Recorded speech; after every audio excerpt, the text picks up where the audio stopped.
Hello मेरे दोस्तों, और कैसे हैं आप सब लोग। आज की वीडियो में हम बात करने वाले हैं एचटेट की पूरे पैटर्न के बारे में, जिसमें आपको जानकारी मिलेगी एचटेट का पैटर्न क्या रहेगा, एचटेट का सिलेबस और एचटेट का नोटिफिकेशन कब तक आ सकता है। ये सबसे बड़ी पता है इस टाइम समस्या चल रही है कि नोटिफिकेशन कब तक मिलेगा। तो पूरी बात आज हम करने वाले हैं एक ही वीडियो में, तो पूरी वीडियो को ध्यान से देखिएगा और लाइक और सब्सक्राइब करिएगा। ठीक है, तो शुरू करते हैं। देखो वीडियो, देखो सबसे पहली बात यूपी सुपर टेट। ठीक है, हम पहले बात करते हैं कि इसके पहले का प्रोसेस क्या होता है, कि आपकी इसकी एलिजिबिलिटी क्या है। जब आप इसके बारे में बात करेंगे तो मेरी बात सुनो। देखो सुपर टेट की एलिजिबिलिटी के लिए क्या आपको करना चाहिए, तो इसके लिए हमें करने होते हैं 4 कोर्स। कितने कोर्स ठीक है। अब इन चारों कोर्स में से अगर आपके पास एक भी इस तरह का कोर्स आपने कर रखा है तभी आप इसके लिए अप्लाई कर सकते हैं। अब देखो वो कोर्स कौन कौन से हैं। ठीक है, देखो सबसे पहला कोर्स जो है वो ये है कि आपका होना चाहिए BLED, जो कि अभी शुरू नहीं हुआ है। ये 4 ईयर एक कोर्स होगा। कितने साल का? 4 साल का। ठीक है, या तो आपके पास BLED हो, अगर ये नहीं है तो आपके पास senior secondary with at least 50% marks, और उसके बाद आपके पास 2 ईयर का एक डिप्लोमा इन स्पेशल एजुकेशन वो होना चाहिए। अगर ये भी नहीं है तो निराश नहीं होना है, तो ग्रेजुएशन के बाद आपके पास एक 2 ईयर डिप्लोमा होता है, जिसको आप क्या कहते हैं, BTC कहते हैं या DLED कहते हैं, या आपके पास वो होना चाहिए। ठीक है, या अगर आपके पास DLED नहीं है तो आप ग्रेजुएशन के बाद दोस्तों VED भी कर सकते हैं।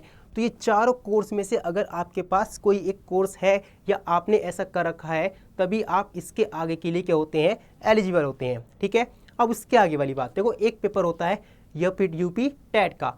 अगर आप यूपी टेट में क्लियर नहीं है तो एक एग्ज़ाम आपके सेंट्रल द्वारा कराया जाता है, CTET। तो आप या तो यूपी टेट क्वालिफाई कर लीजिए या CTET क्वालिफाई कर लीजिए। देखो इंपॉर्टेंट बात यह है कि दोनों ही एग्ज़ाम केवल क्वालिफाई होते हैं, इसमें आपकी कोई मेरिट नहीं बनती। ऐसा नहीं है कि इसके नंबर आगे जाके जुड़ेंगे। ठीक है, ये दोनों एग्ज़ाम केवल क्या होते हैं, क्वालिफाई। तो आपको केवल या तो यूपी टेट क्वालिफाई करना है या करना है केवल CTET को क्वालिफाई। ठीक है, ये तो रही अगली बात। अब इससे देखो आगे वाली बात कि सिलेक्शन की प्रोसेस क्या रहती है। देखो गुणांक किस प्रकार बनता है।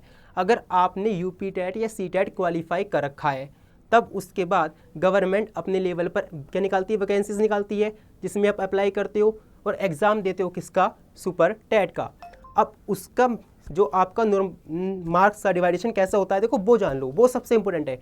कभी कभी पता है क्या है, हमारे जो दोस्त हैं उनको यही नहीं पता कि सुपर टेट के बेस पर किस प्रकार आपका गुणांक बनता है, तो वो आपको जानना बहुत ही ज़रूरी है। अब देखो सबसे पहली बात, जितनी भी आपकी डिग्री है, हाई स्कूल, इंटरमीडिएट, ग्रेजुएशन, ठीक है, या आपने BTC की है या आपने क्या किया है, BEd किया हुआ है, तो उन सब के आप क्या करिए, परसेंटेज को जोड़ लीजिए और उनका निकाल लीजिए 10%। कितना दोस्तों, 10%। देखो 10% marks of total percentage obtain in high school, intermediate, graduation, teacher training certificate each. ठीक है, इन सब की परसेंटेज को जोड़कर आपको निकालना है इनका 10%। ठीक है, जैसे मैं अपनी बात अगर करूं तो मेरे सबका जो टोटल होता है वो होता है करीब 330। ठीक है, अब इसका अगर मैं 10% लूँगा तो इसका 10% करीब आएगा कितना, 33%।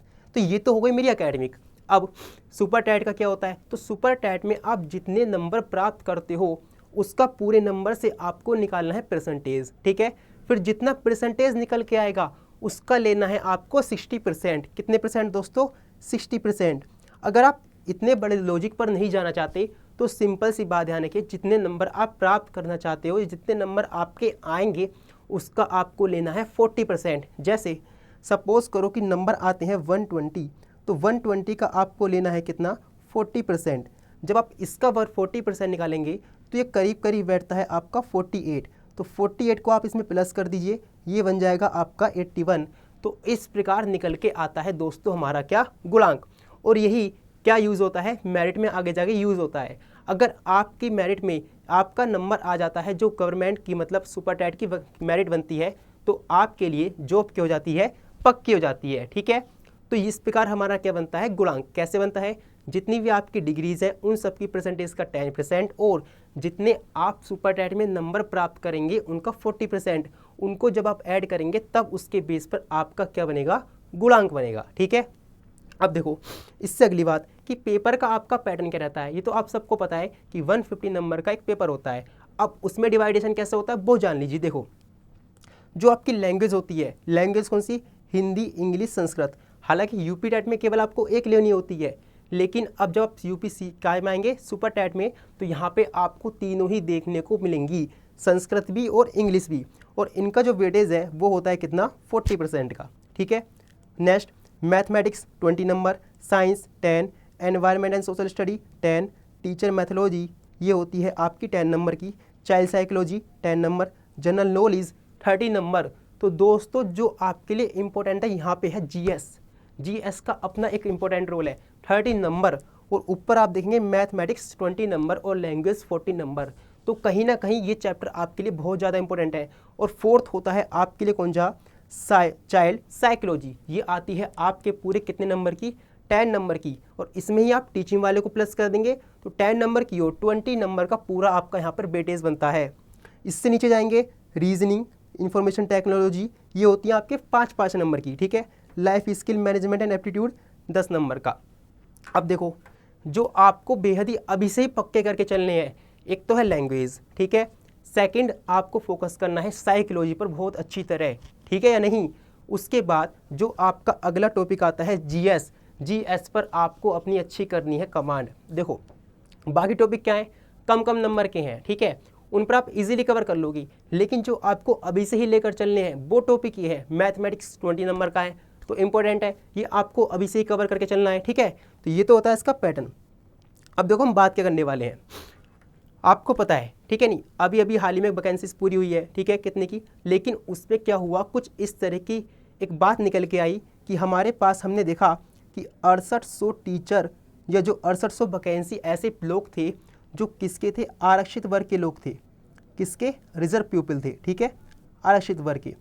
अब उन्हें क्या हुआ, गवर्नमेंट ने सोचा कि इन वैकेंसी को उस वैकेंसी में जोड़कर इन्हें वैकेंसीज दे देते हैं, लेकिन कोर्ट ने इसमें बिल्कुल क्या कर दिया, मना कर दिया कि आप एक भी वैकेंसी अलग से नहीं जोड़ेंगे, ठीक है, इनको आप अलग से वैकेंसी नहीं देंगे।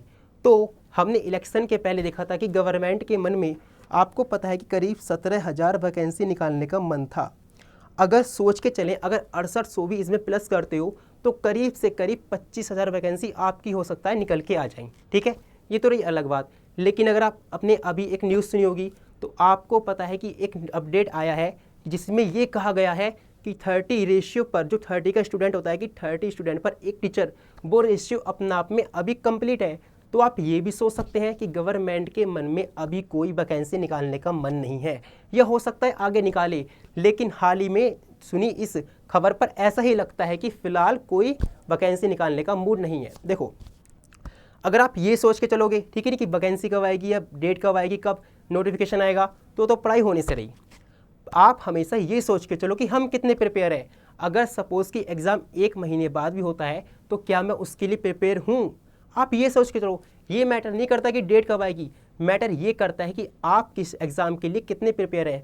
और दूसरी बात, कभी भी आप एक एग्ज़ाम पे टारगेट मत रहो, हमेशा एक अपने लिए दूसरा सेकंड चॉइस रखो, ठीक है नहीं। अगर वो नहीं हो रहा तो आपके पास सेकंड ऑप्शन तो है। अगर एक में ही खोए रहोगे तो मुझे नहीं लगता कि आगे जाके सक्सेस मिलने के उतने चांस हैं। अब वो ज़माना नहीं है कि पहले कहते थे कि यार मुझे बनना है यूपी, मुझे बनना है IAS, ठीक है नहीं, और मैं ये बन के रहूँगा, तो वो चीज़ पहले थी, अब नहीं है। अब आप देखेंगे कंपटीशन बढ़ चुका है। अगर आप लगभग देखें तो 15 लाख विद्यार्थी इस टाइम बैठेंगे किसमें, सुपर टेट में, ठीक है नहीं। तो आप लगाओ, अगर बाई चांस 25,000 वैकेंसी आ भी गई तो उन 15 लाख बालकों के लिए 25,000 वैकेंसी कहाँ पे हैं, तो कहीं तक नहीं है, ठीक है नहीं। तो अगर आप ये सोच के चलो कि यार 50,000 से ऊपर वैकेंसी आए तो मैं मान सकता हूँ कि हाँ कुछ सिलेक्शन आपको दिखाई देंगे, लेकिन इतने कम वैकेंसी में आपके लिए कॉम्पिटिट करना उतना ही हार्ड हो जाएगा, ठीक है। तो अपने आप को बेहतर बनाएं और अपनी पढ़ाई को कंटिन्यू बनाए रखें, ठीक है। इससे क्या होगा कि आपके लिए एक गोल हमेशा टारगेट रहेगा कि यार मुझे ये लेनी है। अगर बाई चांस आपको वो एग्ज़ाम नहीं होता है तो आप क्या करिए, एक दूसरी चॉइस क्या रखिए अपने लिए पहले से रखिए कि यार अगर ये एग्ज़ाम टाइम पे नहीं हुआ तो कम से कम ये तो होगा, मैं इसकी तैयारी तो कर सकता हूँ। तो हमेशा क्या करना है, अपने आप को कंटिन्यू बनाए रखिए। और देखो, पढ़ने वाली बात, इंग्लिश आपको मैं पढ़ा रहा हूँ, ठीक है, पूरी इंग्लिश हम सुपर टेट से पहले कवर कर लेंगे, हालांकि जिसकी अभी डेट का भी नहीं पता। तो चाहे आप मुझसे पढ़िए या किसी और से, लेकिन कंटिन्यू बनाए रखिए। और अगर मुझे लगा कि मेरे पास देखो इतना टाइम हुआ तो मैं मैथ भी शुरू करूँगा, ऐसी बात नहीं है, मैं आपके लिए हर तरीके से हर सब्जेक्ट को पढ़ाऊँगा, ठीक है। लेकिन अभी फ़िलहाल के लिए क्या है कि मेरे पास इतना ही टाइम है कि मैं आपको इंग्लिश पढ़ा सकूँ, ठीक है। स्टूडियो हाल ही में बहुत बिजी रहता है, तो आप अपनी पढ़ाई को बनाए रखिए, चाहे आप ऑनलाइन पढ़ें चाहे ऑफलाइन पढ़ें, लेकिन पढ़ते आपको रहना है। देखो एक कहावत अगर आपने सुनी होगी, तो एक कहावत है कि बुराई इसमें नहीं है कि हम हार जाएं, बुराई इसमें है कि आप हार मान लें। अगर आप पहले से ही हार मान लेंगे तो वो आपकी गलती है, लेकिन हो सकता है आप बात को हार जाएं। जैसे अभी मेरे कुछ दोस्त हैं, उनका यूपी टेट क्लियर नहीं हुआ, अभी हाल ही में रिजल्ट आया है, ठीक है। नहीं मेरे, अगर आप वैसे बताना मैं नहीं चाहता, मेरे जो नंबर आए हैं 118 नंबर आए हैं, ठीक है। अब मेरे कुछ दोस्त उसमें पास नहीं हुए हैं, तो मैं यही कहूँगा अब वो पहले सोच के बैठ जाए यार वैकेंसी तो आने वाली है, यूपी टेट हमारा क्लियर नहीं है। अरे तो आप सी टेट की तैयारी करो ना यार, सी टेट तो आने वाला है, उसकी तैयारी करो, हो सकता है कि उससे पहले वैकेंसी नहीं आए तो आप इतने सी टेट क्लियर कर लोगे। तो ज़िंदगी में कभी हार नहीं माने, अपने आप को कंटिन्यू बनाए रखें और अपनी पढ़ाई को बनाए रखें। और अगले टॉपिक में हम बात करेंगे पार्ट ऑफ स्पीच के नाउन के बारे में। हमने हालांकि उसका जो बेसिक है वो तो कवर कर लिया है, लेकिन अब हम पढ़ने वाले हैं नाउन। हम शुरुआत करने वाले हैं पार्ट ऑफ स्पीच की। Noun is a very important topic for us, because हम जानते हैं कि नाउन सबको जोड़ के रखता है। प्रीपोजिशन हो, आर्टिकल हो, प्रोनाउन हो, एडजेक्टिव हो, वर्ब हो, सब कहीं ना कहीं नाउन से जुड़े हुए होते हैं। तो नाउन को बहुत अच्छे से पढ़ना है और सब वीडियो को मेरी क्या करना है, शेयर करिए, सब्सक्राइब करिए, ठीक है। तो हम मिलते हैं अगली वीडियो में एक नए टॉपिक के साथ, ठीक है। तब तक के लिए बाय बाय।